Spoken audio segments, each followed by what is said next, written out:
Hi BL lovers, I'm the BL guy and welcome back to another 5-minute review. Today we'll be reviewing the movie Monster. A large lake in a suburban town, a single mother who loves her son, a teacher who cares about his students, and innocence in its prime.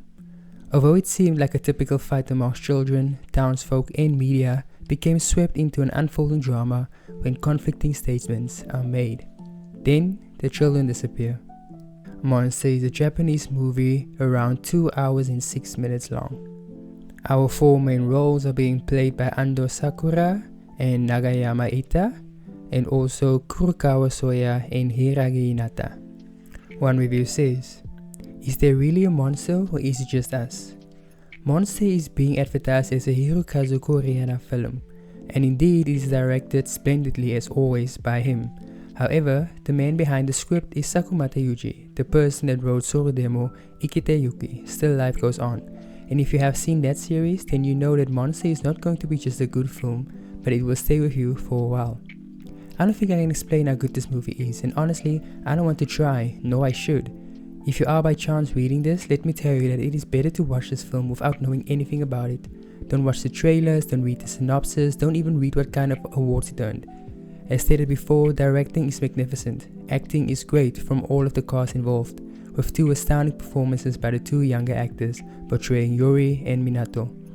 The music composed by Sakumata Ryuji is heartbreakingly beautiful, and it feels so sad and hopeful at the same time.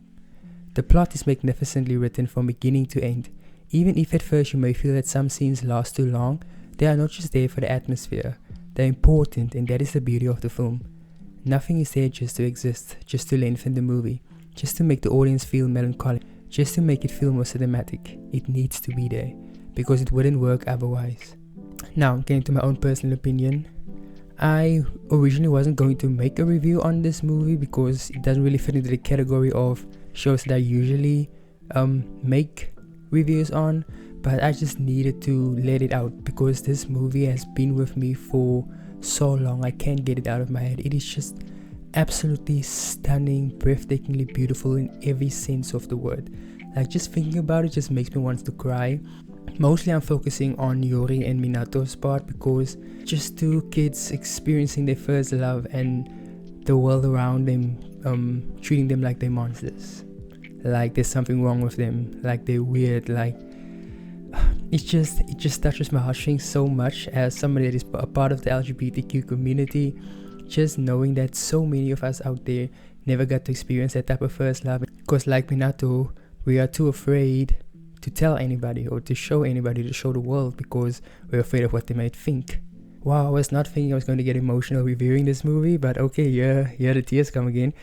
It is just, the more details you find out about this movie, the just more heartbreaking it gets. Like every little part of it, just like how the train was like their safe haven, the part of the place where they could have just freely be who they are, the fact that Minato waited for Yori with the little primrose and the meaning of the primrose, and just the way when Yori called him and jumped out of that car because he wanted to be with him, the way he told Yori that he was always normal because his dad made him feel like his queerness was some kind of disease, and it was because of that his mom hasn't come back yet. Like, just all of this, like how cruel the world could be, like just the innocence of pure love between two kids. It's absolutely so beautiful.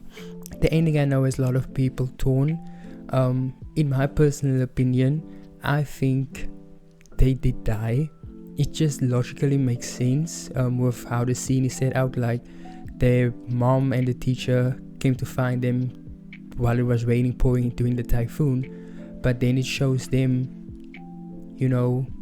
getting out of the train and it's all sunny and beautiful. And also a lot of people talking about the gate that's gone and was probably taken away by typhoon. I feel like if the typhoon was that strong, we should have at least seen like remnants of that gate lying there or anything. So that's personally why I feel like they are dead. Which is a very sad ending, but like also so beautifully happy, just because they are finally free. They are together. There is nothing holding them back anymore. They can just be who they want to be, and I don't know, I'm just going to keep rambling on about this movie. I just freaking love everything about it. I don't even feel like I need to give a long rating out of this, because for every single part of this movie, story, acting, music, rewatch value, I would give a full 10 out of 10 score. This is by far, I feel like, my new favorite movie of all time. So yeah, that was my overall rating and review of Monster.